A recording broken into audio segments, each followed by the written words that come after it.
When I was in school, I was taught that the brain is the master organ in the body. And the brain is certainly important, and we all acknowledge that.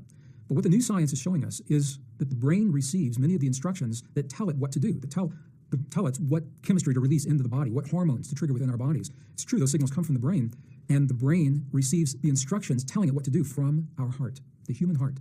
And it probably shouldn't be so surprising that the heart plays such a powerful role in our lives, because it's the first organ that develops in our bodies when our mother's womb. Before any other organ develops, the heart develops first.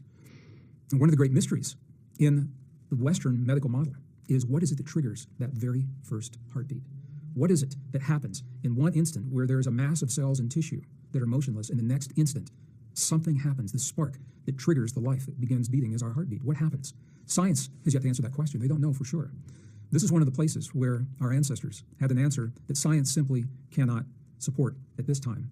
And what our ancestors said to us is that first heartbeat, it's the moment that the soul comes into the body, the moment that we make the connection with something greater, something bigger than ourselves.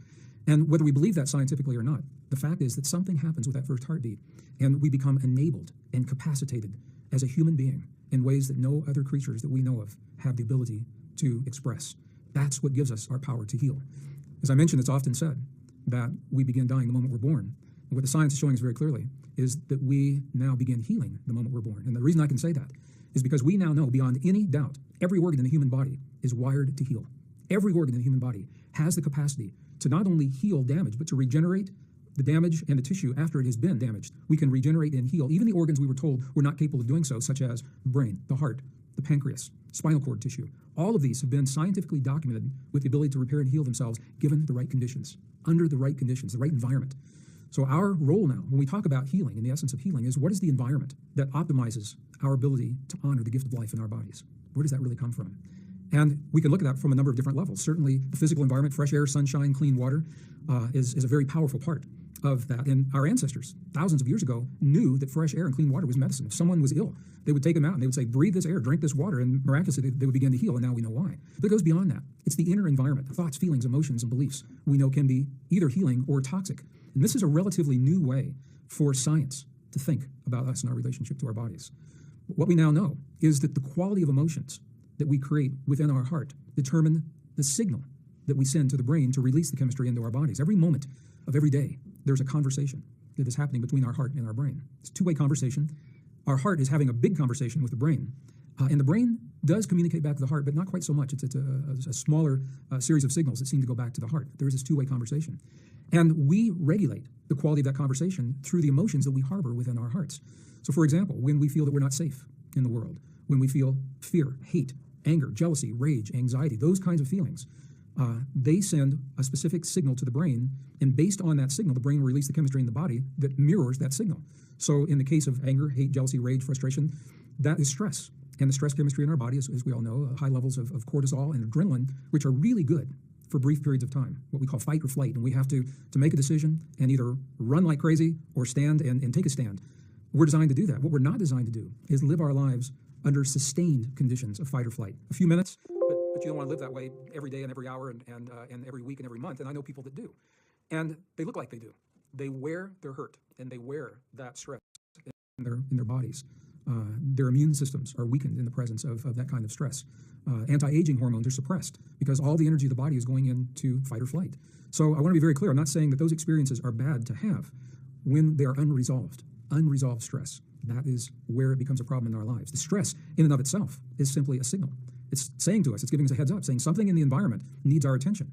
And if we can honor that signal and say, what is it about my environment that I need to address? What do I need to look at? What do I need to change? And then make our choices from that point forward. I think that's a healthy way to embrace the stress. It's when we anesthetize the stress with drugs, alcohol, addictions, chemical addictions, or digital addictions, which is a new issue now that scientists are having to talk about now. They all have the same effect. So it's the kind of environment that we create within our bodies is directly mirrored through the health and the well-being of our bodies. One of the new discoveries that just fascinates me was actually made in 1991. It was not published until 1994. And it is the discovery of about 40,000 specialized cells in the human heart that are concentrated in a very precise way, a neural network within the heart. They are cells that are called sensory neurites. They're brain-like cells, but they're not in the brain.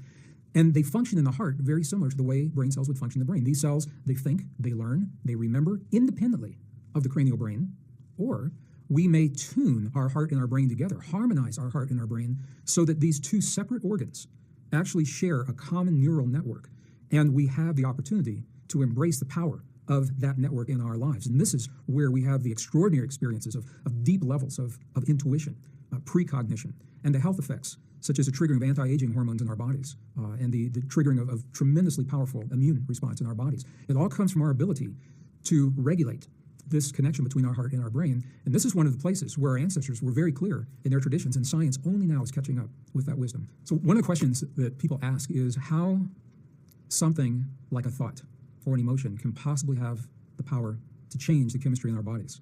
And it's a really good question, because in the modern world, in the Western world, we have been conditioned largely to believe that thoughts, feelings, and emotions are really no things. We've been taught to discount them in our culture, on the one hand, and on the other hand, in many of the indigenous cultures, they are the most important things in their lives, the most potent agents of healing that someone can have. So the question, how does this work?